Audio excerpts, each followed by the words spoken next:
जी हाँ, आपने देखा कि हिंदू राष्ट्र बनाने के लिए युवा वाहिनी के लोग, वही युवा वाहिनी जिसे योगी आदित्यनाथ ने कभी बनाया था, संकल्प ले रहे हैं हिंदू राष्ट्र बनाने के लिए दिल्ली में 19 दिसंबर को।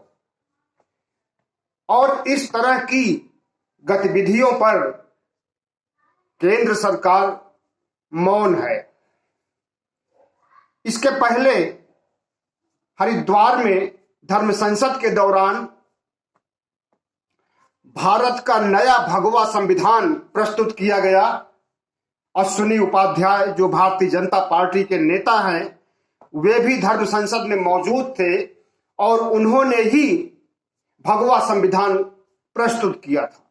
वो भगवा संविधान जो भारत में संविधान चल रहा है, वो संविधान नहीं था, बल्कि उस भगवा संविधान को मनुस्मृति के तहत बनाया गया था। मतलब इनका संविधान बनकर के तैयार हो गया है और ये कसमें खा रहे हैं हिंदू राष्ट्र बनाने के लिए। और हिंदू राष्ट्र बनाने के दिशा में चेतावनियां भी दे रहे हैं, धमकियां भी दे रहे हैं, जहर भी उगल रहे हैं। और हमारा शासन प्रशासन, मोदी मंत्रिमंडल चुप बैठा हुआ है, क्योंकि ये संगठन उन्हीं की छत्र छाया में पल रहे हैं, उन्हीं की छत्र छाया में बढ़ रहे हैं और उन्हीं की छत्र छाया में इस तरह की देश को तोड़ने की कोशिशें कर रहे हैं। साथियों, आरएसएस और उसके तमाम संगठन अरसे से हिंदू राष्ट्र की मांग करते आए हैं, लेकिन जब से मोदी सरकार सत्ता में आई है 2014 से, तब से इनका हिंदू राष्ट्र स्थापित करने का सपना बहुत तेजी से बढ़ रहा है। और ये 2024 तक, दशहरे के दिन 2024 के पहले ये हिंदू राष्ट्र बना करके रहेंगे।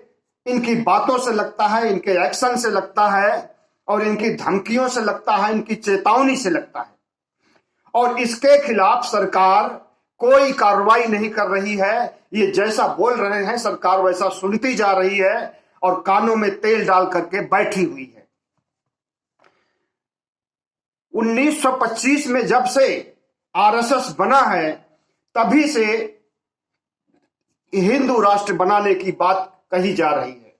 लेकिन लगभग 73 साल पूरे हो चुके आजादी के, अभी तक इनका सपना साकार नहीं हो सका है। लेकिन अब ये सपने को अंजाम देने के लिए किसी भी हद तक जा सकते हैं। आपने सुना वीडियो में कि जरूरत पड़ने पर मर भी सकते हैं और मार भी सकते हैं। किस लिए? हिंदू राष्ट्र बनाने की। हिंदू राष्ट्र किस लिए? मनुस्मृति को लागू करने के लिए। मनुस्मृति किस लिए? ब्राह्मणवाद को लागू करने के लिए। ब्राह्मणवाद किस लिए? सवर्णवाद का विकास करने के लिए। मतलब ये अपने एजेंडे ब्राह्मणवाद, पाखंड, अंधविश्वास और हिंदू धर्म को लागू करने के लिए सबके ऊपर भारत के देश के जो हमारी साझा संस्कृति है, जो हमारी साझा विरासत है, सभी धर्म के लोग यहां मिलजुल करके रहते हैं, उन धर्मावलंबियों को जबरन हिंदू बनाने की और हिंदू राष्ट्र का हिस्सा बनने की साजिश रची जा रही है। जिस दिन भारत हिंदू राष्ट्र हो जाएगा, उस दिन यहां के अल्पसंख्यकों को या दूसरे धर्म के लोगों को जबरन हिंदू बनाने की प्रक्रिया शुरू की जाएगी, क्योंकि भारत तो हिंदू राष्ट्र है। यहां पर सिर्फ और सिर्फ हिंदू रहेंगे। तो साथियों, आज हमारा संविधान, हमारी धर्मनिरपेक्षता, हमारा समाजवाद, हमारा लोकतंत्र खतरे में है। और इसके लिए खतरा कोई और नहीं है बल्कि आज की सत्ता है और हिंदूवादी संगठन हैं। आरएसएस से लेकर के हिंदू युवा वाहिनी तक जितने भी नेता हैं इन संगठनों के, वे सभी चाहते हैं कि भारत में हिंदू राज स्थापित हो, हिंदू राष्ट्र स्थापित हो, राम राज स्थापित हो। लेकिन राम राज और हिंदू राष्ट्र बनाने के साइड इफेक्ट क्या होंगे, इस पर कोई गौर नहीं कर रहा है। और जितनी भी धर्मनिरपेक्ष शक्तियां हैं, खास करके ओबीसी, एससी, एसटी के लोग चुपचाप बैठे हैं और तमाशा देख रहे हैं। और जिस दिन इन्होंने हिंदू राष्ट्र की घोषणा कर दी, उस दिन सब सत्ते में आ जाएंगे और कुछ भी नहीं कर पाएंगे, क्योंकि इनकी तरफ से कोई तैयारी नहीं हो रही है।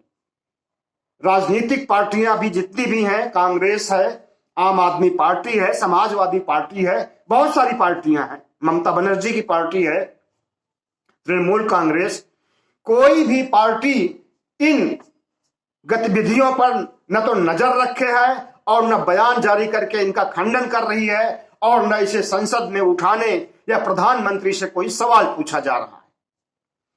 तो साथियों,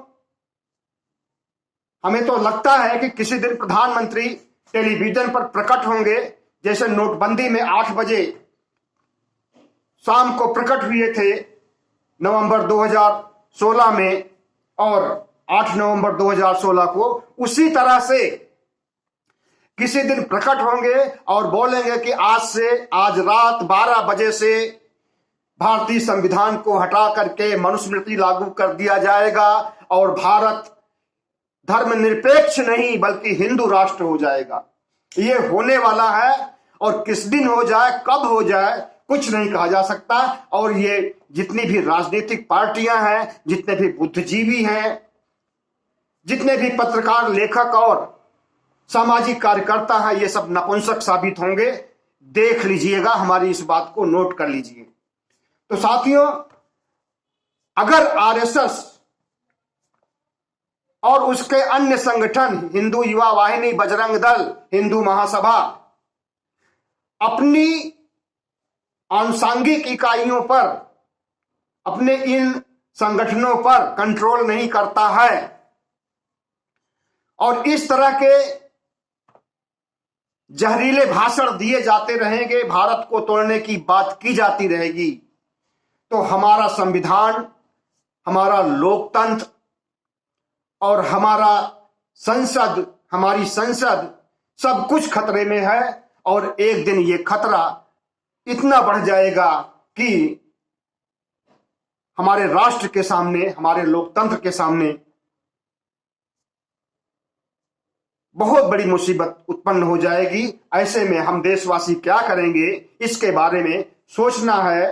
राजनीतिक पार्टियों को सोचना है, बुद्धिजीवियों को सोचना है, लेखकों को सोचना है, सामाजिक कार्यकर्ताओं को सोचना है, सामाजिक संगठनों को सोचना है, और अंतरराष्ट्रीय बिरादरी को भी इन घटनाओं पर नजर रखनी है। और इसका काट निकालने के लिए, इसका विकल्प ढूंढने के लिए, लोकतंत्र को बचाने के लिए, भारत राष्ट्र को बचाने के लिए हमें एक होना होगा। बहुत बहुत धन्यवाद।